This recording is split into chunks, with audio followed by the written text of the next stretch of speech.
It's a bluegill. Ooh, one of them nice gills. Oh, really nice. Look at that. It's just nuts when they hit it. I mean, they just wolf it. Come up behind and absolutely crush it, just like that. Ooh, pretty fish. I got one of them big gills too, and I love it.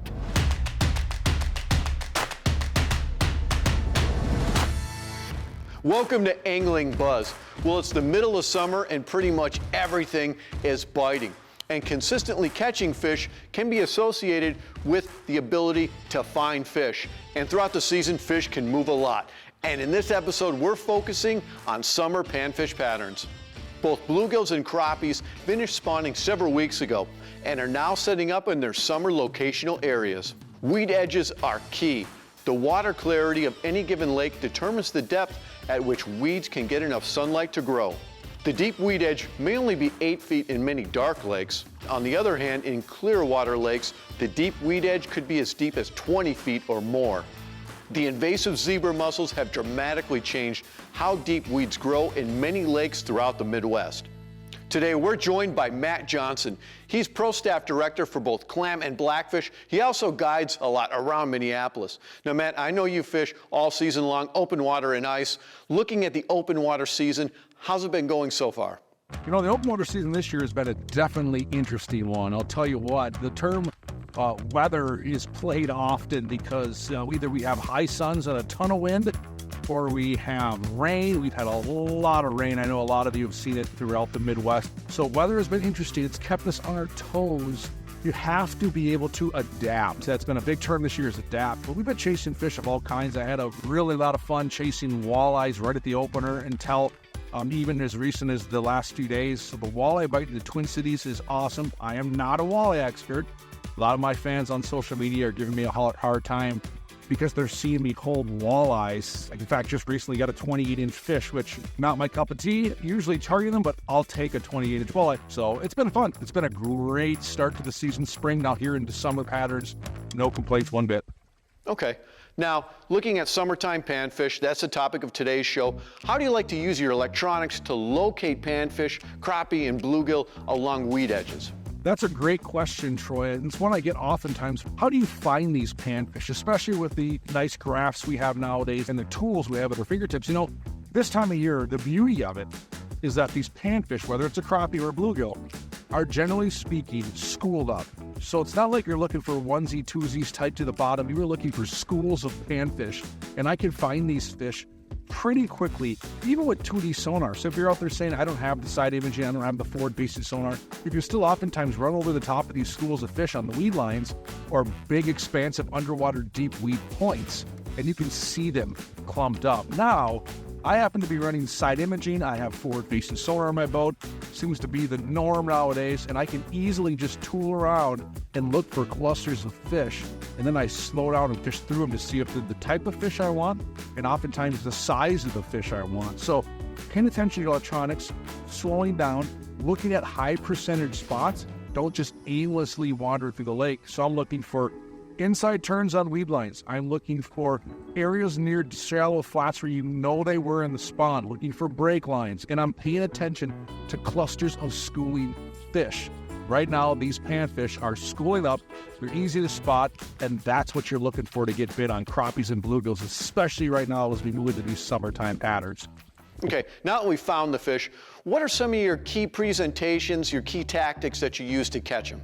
I kind of go at them with it. Really kind of a two-prong approach.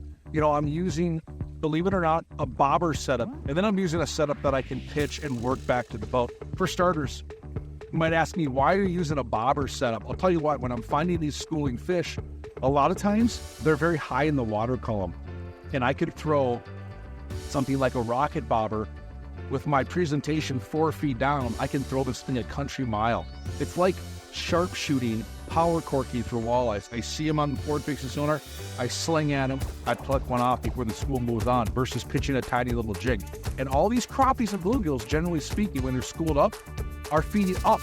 So if this bait falls a few feet above them, they chase that bait up and they hit it. They slackline it, they hit it so hard.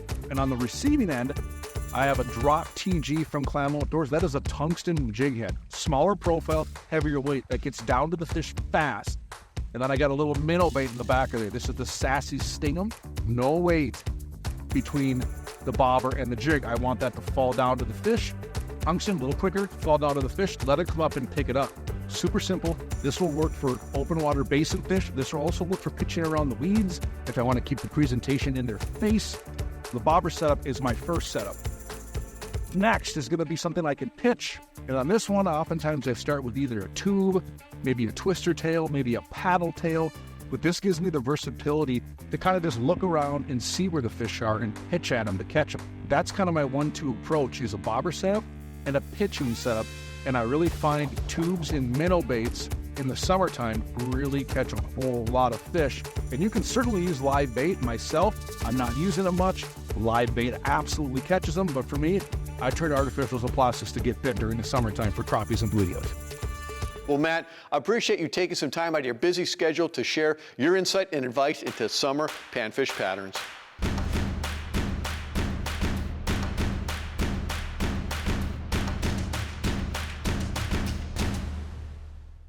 In this next segment, we're joined by Joe Nelson. He's going to share some tips and advice into summer panfish fishing. There's a nice one. Tell you, it's really nice to be able to sit from the control center and catch fish. And one of my favorite ways to do it is jig trolling. And all we do is we basically set up a line that we want to troll, typically along a weed line, wherever we've got fish working. In this instance, it's about 13 to 15 feet of water. You tie on a jig, like this tungsten crappie king, and it's really amazing how well this technique works. And I've fished this all over the Midwest and beyond, and it's the real deal. It's absolutely wonderful for catching scattered fish, and even fish that are in pods. The really nice part about this technique is you just go ahead, you set up with either a 16th or an 1/8 ounce tungsten jig like this, one cast behind the boat, a little bit of slack, anywhere from 0.8 to 1.1, 1.2 miles per hour, and push along that break. And the nice part is that bait maintains a constant motion and stays at the same depth level. So crappies, bluegills, but especially crappies, are able to track it down, get right behind it, come up behind, and absolutely crush it, just like that. Ooh, this one's a little sporty. And I don't know, there's something about when you cast and reel, every time you reel, you impart a little bit of extra rod action that maybe isn't the best. And when you can keep it at a steady retrieve, big gill, it actually works out really nice, like in this instance. That's a nice little gill, huh? It's a pretty fish. And versus reeling that fish in where your bait would be kind of jumping up and down, keeping it moving at a steady speed and a constant state of motion helps fish find this bait, overtake it, put it in their mouth, and eat it more easily. So it's why I've always been a fan of jig trolling. So the kind I'm pulling right now is just the tungsten crappie king. It's a plain jig. It does not have anything else on it. It doesn't come with the plastic. You really get to pick and choose what plastic you want to rig on it. But there's also a version with hair, and that's really nice because there's certain times, especially towards the end of the season in fall, I like to go a little bit bigger with my bait profiles. This makes it just look like a larger minnow, which is much more common during that time of year after there's been a whole growing season for those young of the year minnows. So it's a really great way to make the profile bigger, add a little bit more color and contrast, especially in turbid water. So it gives you that nice option to do. And as for tipping with anything but plastic, I've found it really unnecessary, and it's pretty interesting because you would think that you could tip a minnow on there, but when you do that, it just ends up making the bait run funny. You can put a piece of crawler or a leech on there, but it tends to create more hassle than it's worth because especially for crappies, they'll just come up and eat it and engulf it anyway. They're not sampling, they're not tasting, they're not nipping at the bait trying to steal it off. They're simply coming up, identifying it as something to eat, and absolutely crushing it. So that's really my strategy when it comes to jig trolling and the types of baits I want to use. Dressed versus undressed, bait versus no bait. Big fan of plain plastics or just the hair. They all work really well. That was a lot of great information. And continuing our theme of summer panfish, here's Jake Wallace and Al Lindner. That fish that Jake just released there, that's a really big crappie no matter where you fish in the country. And our home state of Minnesota started to implement some years back harvest restrictions. So you can't, we used to be at 20, I remember way back 25 fish for years were common, and they cut back. And now to protect bigger fish like that, we've got a lot of lakes that you can only take 5 fish. That's the limit. And we're seeing more quality fish than we've ever seen before on our crappie fishery and our bluegill fishery. Now, over the past few years of hosting AnglingBuzz, I've been able to talk to anglers from all over the country. And one thing I've noticed is the mindset has changed for panfish anglers. You know, back in the day, everyone was about limits, keeping, you wanted to fill a bucket, fill the cooler. Now anglers are practicing selective harvest, and it's making a difference on our bodies of water. That's one of the neat things about throwing these micro baits. This is the newest Countdown Elite series they introduced for panfish. And their bluegills bite them. Look at that bait. It's a honey of a bait. And their bluegills bite them, crappies bite them, perch bite them. Now there's a number of different ways to catch panfish, from soft plastics to live bait, but one of the best presentations that really has come on in the most recent years is hard baits. From small crankbaits to lipless crankbaits, two of our favorites are the number 4 X-Wrap and the new Countdown Elite from Rapala. Both these baits give off a ton of flash, dive down deep enough to get in the strike zone, and just trigger big crappies and big bluegills into biting. Whoop, whoop, whoop, whoop. Another bite. Another nice gill. You're kidding me. Yeah, I swear, on the Countdown Elite. Look at that beauty. Look at it, he ate that front treble. You want to talk about a killer panfish bait. The smallest Countdown Elite, I mean, it's putting nice fish in the boat today.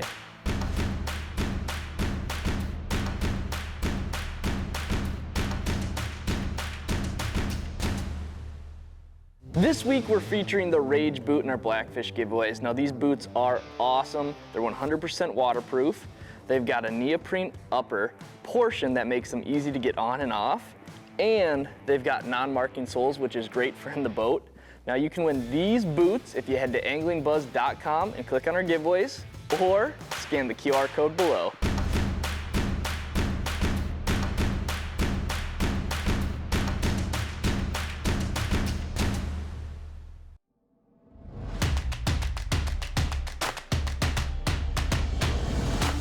And now it's time for our cool products. We're going to kick it off with Big Bite Bait's Lindner Panfish Special Jig. You can see it has a nice fuzzy tail to it and a soft plastic body that's fortified with Big Bite juice. You can fish this underneath a float as well as cast it. If you are fishing it underneath a float, make sure to have your line tie perpendicular to the eye. That way the bait will sit horizontal, and that will trigger more bites. These are available in packs of 5 in 3/32 ounce. The Big Bite Baits Lindner Panfish Special Jig. And next, the Bucktail Jig from VMC. These are available in different sizes, and when we're looking at panfish, the 1/16 ounce and the 1/32 ounce are perfect. They feature an oval-shaped jig head for control and balance, whether you're fishing it under a float or casting it out. They have bucktail hair that flares out to have a nice profile underneath the water, as well as tinsel for added attraction. The Bucktail Jig from VMC. And next, the Poppy sunglasses from Wavy Label.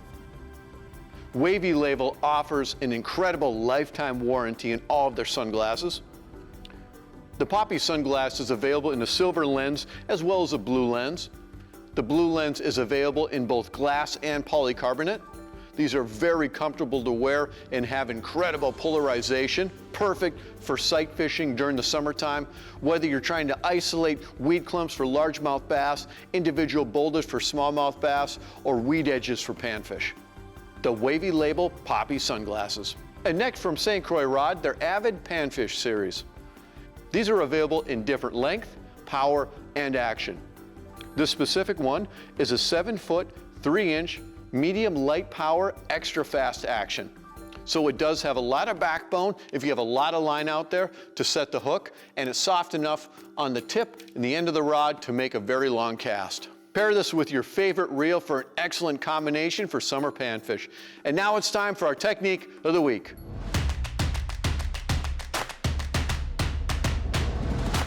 For a number of years now, we started using artificials for bluegills and crappies, hard baits. We've had tremendous bites on big bluegills, on top water baits, on small little hard baits for big gills, hard baits for bluegills and crappies. Look at how they eat this thing. I just got to show you guys this. This is just nuts. When they hit it, I mean, they just wolf it. I mean, look at that. That's what I'm talking about. They just smash it. So I'm gonna let this guy go, and I'm gonna share with you the setup I've got for doing this. Now, the rod I like for throwing the number 4 X-Trap is the 7-foot light power extra fast action. Now I happen to be fishing with St. Croix's Legend Elite, the most amazing panfish rod on the planet, but they make the same length, power, and action in their Panfish series and in Avid Panfish. So whatever your price point is, that 7-foot light power extra fast action is the deal. And then when it comes to the reel, I'm fishing with a 1000. This is a sweet setup. Of course, it's the Legend Elite, so I have it paired with one of Daiwa's best reels, which happens to be the Ballistic MQLT, which is just an amazing reel. It's mag sealed. Of course, the drag is absolutely off the charts. And that's one thing about having a sweet drag for this panfish setup, is that you never know if you're gonna get a big pike or a big bass. And that MQ frame allows you to get a bigger gear inside the reel. So you feel this as soon as you pick up any of Daiwa's reels that have that MQ frame. It's got that big drive gear, and it just makes everything feel so tight and smooth. And then on the line, 6-pound Suffix Nano Braid, hands down my favorite panfish line. I think this stuff has revolutionized panfishing. You could throw light baits a long distance, and then from there to the end, I just tie a little Albright knot, and then that goes to an 8-pound fluorocarbon leader. So I like that heavier line for this. I believe it makes the bait hunt a little better. Fluorocarbon's dense, so it helps get that bait down as well. So I'm fishing a little bit heavier leader than a lot of people might think, but you know, I wouldn't say run 4. You're gonna break a lot of these things off if you're fishing around weeds, but 6 or 8 is really a good pound test for this little X-Wrap here. So that's my setup. Seems to be working pretty good. Having your equipment balanced is very important. Rod, reel, line, and lure, whether you're fishing for muskie or panfish. Be sure to visit us online at AnglingBuzz.com. We have more in-depth videos, guide reports, blogs, and much more. And be sure to follow us across our social medias. It's simply AnglingBuzz, on YouTube, of course, as well as Instagram and Facebook. And we can all help stop the spread of aquatic invasive species anytime we're leaving any body of water clean, drained, dry. Thank you for joining us, and we'll see you next time.